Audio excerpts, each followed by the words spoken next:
밀봉 방사성 동위원소의 정의입니다. 현장에서는 흔히 밀봉 선원이라고 부릅니다. 기계적 강도가 충분하여 이 부분은 핵심이 아닙니다. 그냥 상세한 설명이죠. 핵심은 바로 이 부분입니다. 파손의 우려가 없고, 동시에 이 부분이 첫 번째 조건입니다. 파손의 우려가 없어야 한다. 다음 줄은 두 번째 조건입니다. 부식되기 어려운 재료로 된 용기에 넣은, 이것이 두 번째 조건입니다. 주체는 방사성 동위원소입니다. 그러나 모든 방사성 동위원소가 밀봉된 방사성 동위원소가 아니라 첫 번째, 파손의 우려가 없고, 두 번째, 부식되기 어려운 재료로 된 용기에 넣은 방사성 동위원소가 밀봉된 방사성 동위원소입니다. 그런데 밑에 또 다른 조건이 나옵니다. 방사선은 용기 외부로 방출, 그리고 방사성 동위원소는 누출되지 못하도록 되어 있는 것. 이것이 세 번째 조건입니다. 이제 밀봉된 방사성 동위원소의 조건이 모두 나왔습니다. 1. 파손의 우려가 없고, 2. 부식되기 어려운 재료로 된 용기에 넣은, 3.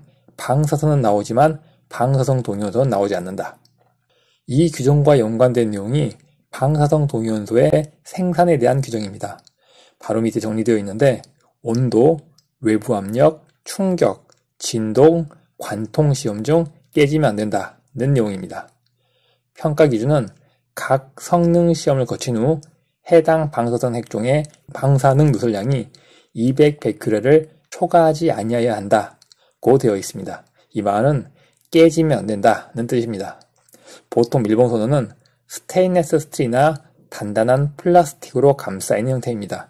그래서 겉보기에는 금속 덩어리 혹은 플라스틱 덩어리로 보입니다.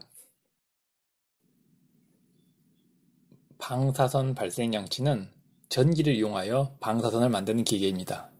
용어 정의를 보면 하전 입자를 가속시킨다는 표현이 있습니다. 즉, 비하전 입자인 중성자는 빠져 있습니다.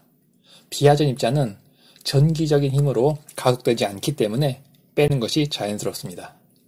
방사선 발생 장치의 종류는 모두 외워야 하는데 대부분 무슨 트론, 무슨 가속장치, 무슨 가속기로 끝납니다. 이들의 분류는 하전 입자를 가속시키는 방법의 차이입니다. 가장 흔하게 사용하는 것이 X선 발생 장치입니다. 일반인이 만날 수 있는 유일한 방사선 발생 장치가 X선 발생 장치입니다. 주로 병원에서 엑스레이 찍을 때, 치과에서 이빨 사진 찍을 때 볼 수 있습니다. 가속이온 주입기는 반도체를 만들 때 사용하는 기계입니다. 반도체는 또띠아처럼 생긴 둥글고 넓은 실리콘판에 가속된 이온을 충돌시켜 물리적인 힘으로 결합시킵니다. 그 과정에서 방사선이 발생합니다. 즉, 방사선을 만들려는 다른 기계와는 달리 방사선을 만들려는 의도는 없지만 생산 공정상 방사선이 나오는 기계입니다. 가속된 이온을 실리콘판에 주입하는 기계이므로 가속 이온 주입기라고 부릅니다. 2001년 우리나라에서 수소 또는 중수소를 이용한 핵융합 실험장치를 제작하기 시작했고, 이 때문에 고시에 추가된 것이 수소 또는 중수소를 이용한 핵융합 실험장치입니다. 혹시 이름을 들어봤을지 모르겠지만 K스타라고 불리우는 장비입니다. 사실 핵융합 실험은 수소나 중수소뿐 아니라 삼중수소를 이용해서도 할 수 있습니다. 그러나 K스타는 수소, 중수소를 이용한 실험만 허가받았기 때문에 법원에서도 수소 또는 중수소를 이용한 핵융합 실험장치만 규제에 포함하고 있습니다. 다음은 방사선 발생 장치에서 제외되는 용도 및 용량에 관한 규정입니다. 즉, 방사선 발생 장치가 아닌 것, 다시 말하면 이 기준에 포함되는 것은 일반 기계로 취급하여 원자력 안전법에서 규제하지 않겠다는 겁니다. 그런데 내용을 보면 위원회가 정하는 용도의 것과 및 위원회가 정하는 용량 이하의 것이라고 정하고 있습니다. 용도와 용량을 지정하고 있는데 이는 용량 기준에 적합하지 않더라도 용도 기준에 적합하면 면제, 반대로 용도 기준에 적합하더라도 용량 기준만 적합하면 면제해준다는 의미입니다. 즉, 용도와 용량 두 기준 중에 어느 한 개만 만족하면 면제된다는 의미입니다. 그러나 막상 규정에는 용도에 대한 기준이 없고 용량에 대한 규정만 있습니다. 그럼에도 제가 용도와 용량을 구분해서 설명하는 이유는 면제 규정에는 용량에 대한 부분이 없지만 신고 대상을 구분하는 규정에는 용도와 용량을 구분해서 정했기 때문입니다. 먼저 면제 기준을 보면 첫 번째, 최대 에너지 5keV 이하. 방사선의 정의에서 유사한 기준이 나왔습니다. 모든 전리 방사선이 원자력 안전법에서 정하는 방사선인데 단 50keV 미만의 전자선은 방사선이 아니다. 5keV와 50keV 구분하시기 바랍니다.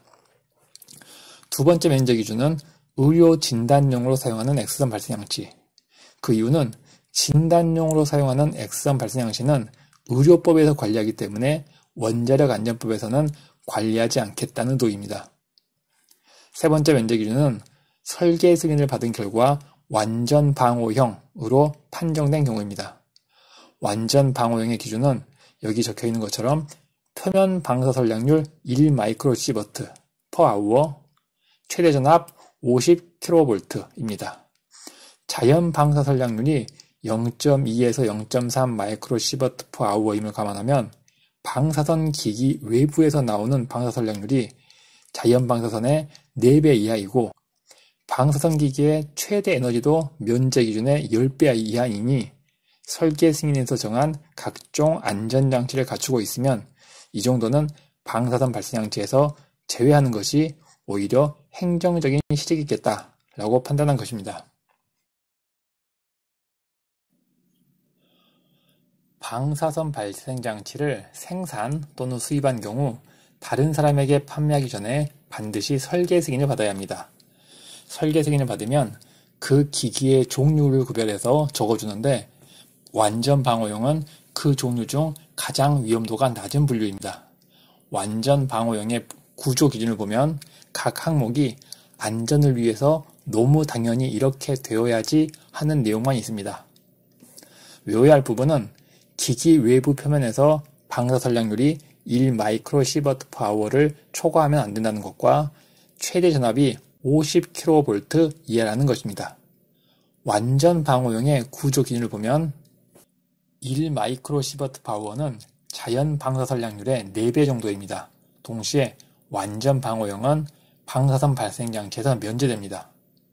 측정 대상의 외부에서 방사선을 측정할 때 어떤 때는 표면에서 측정하고 어떤 때는 표면에서 10cm를 떨어져서 측정하여 혼동이 되는 경우가 있습니다. 이런 경우에는 계측기에 오염이 가능한 경우에는 10cm 떨어져서 재고 그렇지 않으면 표면에서 잰다고 구별하시기 바랍니다. 방사선 발생 장치를 생산 또는 수입한 경우 다른 사람에게 판매하기 전에 한국원자력안전기술원에서 설계 승인을 받습니다. 이 설계 승인서에는 그 기기의 종류를 구별해서 적어주는데 완전 방호형이 가장 위험도가 낮고 그 다음 낮은 분류가 케빈이형입니다.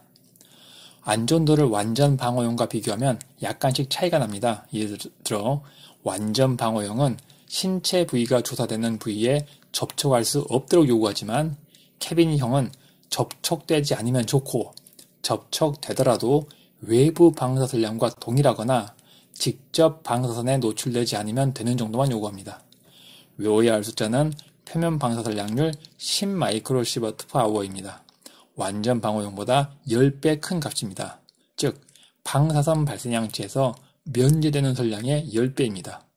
완전 방호용의 기준인 1마이크로시버트 per hour가 자연 방사선의 4배 정도이므로 10마이크로시버트 per hour는 자연 방사선의 40배 정도입니다.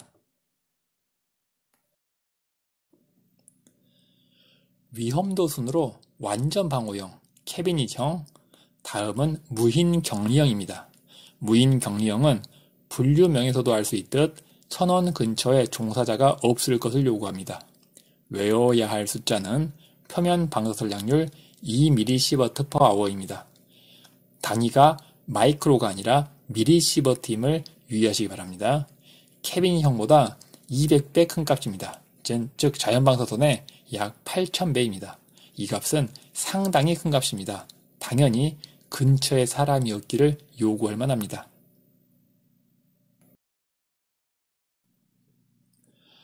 방사선계기의 구조 기준이 요약되었습니다. 위험도 순으로 완전 방호형, 캐비닛형, 무인 격리형, 그리고 설명하지 않았지만 비파괴 장비를 위한 휴대 개방형이 있습니다. 표면 방사 전략률이 1, 10, 2000 마이크로시버트 per hour로 변합니다.